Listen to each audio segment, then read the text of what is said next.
Hello, narinig niyo na pa ba? Sabi nila, huwag ka dyan, nagpo-forex ka, scam yan. Ayan po yung pinakamalaking mali. Because forex market is a legitimate trading market where the world's currencies are traded. It is not a scam in itself.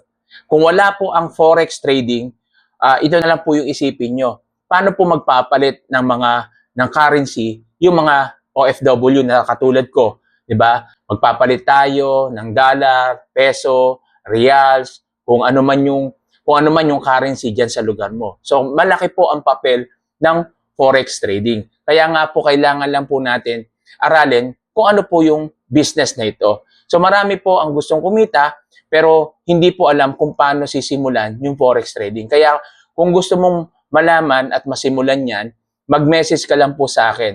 Yan, Jimmy Adili Gonzales, yung aking FB, para na sa ganon ma-add po kita doon sa aming community.